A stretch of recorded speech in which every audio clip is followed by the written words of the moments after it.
අයිබෝවන් මොනි කිචන් වෙතින් ඔයාලව ආදරයෙන් පිළිගන්නවා. ඉතින් ඔන්න අදත් මම ලස්සන වීඩියෝ එකක් අරගෙන ආවේ. ගොඩක් සොෆ්ට් එකට ඒ වගේම රසවත් ආප්පයක් කොහොමද අපි ගෙදරදීම පහසුවෙන් හදාගන්නේ කියලා තමයි මම අද මේ වීඩියෝ එකෙන් අරගෙන එන්නේ. ඉතින් ඔයාලට ආරාධනා කරනවා මේ වීඩියෝ එකත් එක්ක දිගටම රැඳී ඉන්න කියලා. අපි එහෙනම් දැන් ආප මිශ්‍රණය හදාගමු. මම ඉස්සෙල්ලම හාල් ටික හොඳට සෝදලා පැය 4ක් හොඳින් පොඟවලා අරගත්තා. මේ තියෙන්නේ පැය 4ක් පිඟෙන්න දාලා වතුර බේරලා ගත්ත හාල් ටිකක්. දැන් මම මේ හාල් ටික ටික බ්ලෙන්ඩ් කප් එකකට දාගෙන ඒකටම පොල් කිරි පොඩ්ඩකුත් එකතු කරගෙන තමයි මේක බ්ලෙන්ඩ් කරගන්නේ. ඉතින් මේක බ්ලෙන්ඩ් කරගන්නකොට ගොඩක් ක්‍රීම් එකක් වගේ එනකන් හොඳට බ්ලෙන්ඩ් කරගන්න ඕනේ. මම දැන් මේ බ්ලෙන්ඩ් කරගත්ත මිශ්‍රණයට පාන් පිටි ග්‍රෑම් 100කුයි ඊළඟට ඊස් තේ හැඳි භාගයකුයි සීනි මේස හැඳි එකමාරක් වගේ එකතු කරගන්නවා. ඉතින් ඔයාලට පුළුවන් ඕනනම් මේකට තව බිත්තරයක් උනත් එකතු කරගන්න. මේක දැන් මම මේ විදිහට හොඳට මිශ්‍ර කරගන්නවා. ඉතින් මේ මිශ්‍රණය මම මේ වෙලාවේ ගොඩක් උකුවට තමයි හදාගත්තේ. ඉතින් උකු මිශ්‍රණයක් තමයි මම මේ විදිහට පිපෙන තියන්නේ.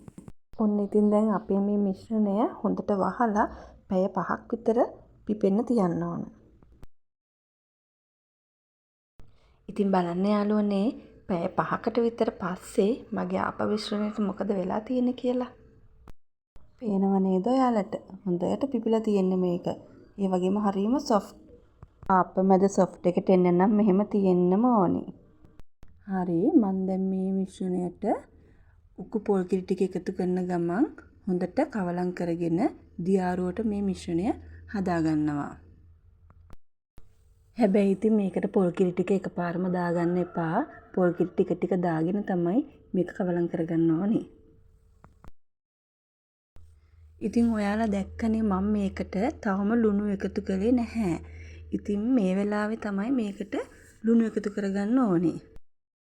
ආප මිශ්‍රණය හොඳට පිපිලා කිසිම තද ගතියක් නැතුව සොෆ්ට් එකට තිබුණාම තමයි අපි හදන ආපවල මැද ගොඩක් සොෆ්ට් එකට ගන්න පුළුවන් වෙන්නේ. ඔයාලට පේනව නේද දැන් මේ මිශ්‍රණය? මෙන්න මේ ගානට එනකන් පොල් කිරි ටික ටික එකතු කරලා මිශ්‍රණය හදාගන්න. ලුණුයි පොල් කිරි එකතු කරපු හින්දා මම මේක තව පැය භාගයක් වහලා තියලා තමයි ආප ටික හදන්න ගන්නෙ.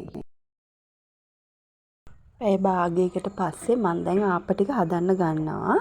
ඉතින් තව දෙයක් කියන්න ඕන මේ මිශ්‍රණය මේ වෙලාවේ පොඩ්ඩක් ඝනකම වෙන්න පුළුවන්. එතකොට තව පොල් කිරි පොඩ්ඩක් එකතු කරලා මේක මේ විදියට දියාරු කරගන්න. ගොඩක් අයට ආප්ප හදන්න ගියාම තියෙන ලොකුම ප්‍රශ්නයක් තමයි තාච්චියේ ආප්පේ ඇලෙන්න ගන්න එක. ඉතින් මම නම් ඒකට මෙන්න මෙහෙම දෙයක් කරන්නේ. තාච්චියට ඉස්සෙල්ලා තෙල් ටිකක් දාලා තාච්චිය හොඳට රත් කරගන්නවා. මේ විදිහට තෙල් ටික වටේට යව තාච්චිය වටේටත් හොඳට රත් කරගන්නවා. තාච්චිය මෙහෙම තෙලෙන් රත් කරලා ගත්තට පස්සේ අපිට ඉතින් හදන ආප්පයක් ගානේ තාච්චියේ තෙල් ගන්න ඕන වෙන්නේ නැහැ. බලන්නකො ඔයාලත් මේ විදිහට හදලා. දැන් මම මේ තාච්චියේ තෙල් ටික ඔක්කොම අයින් කරලා තාච්චියේ රස්නේ වැඩි නම් පොඩ්ඩක් රස්නේ අඩු වෙනකන් ඉඳලා මේ විදිහට ආප්පේ වක් කරගෙන ලිපේ ගින්දර සාමාන්‍ය ප්‍රමාණය තියාගෙන ආප්පේ හදා ගන්නවා.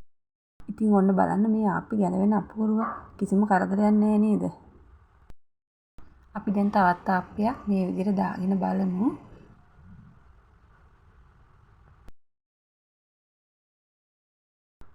බලන්න ආප්පේ වටේට ලස්සනට කර වෙලා ක්‍රිස්පි ගතියට තියෙනව නේද?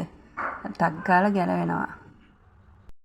ඉතින් මේ තියෙන්නේ මැද සොෆ්ට් එකට තියෙන ක්‍රිස්පි ආප්ප ටික. ඔයාලත් ඉතින් මේ විදිහට හදලා බලන්නකෝ. ඉතින් වීඩියෝ එක හොඳයි නම් මගේ channel එක subscribe කරලා like එකක් දාගෙන යන්නත් අමතක කරන්න එපා. ඉතින් මම අදට ගිහින් එන්නම්. ඔයාලට සුබ දවසක්.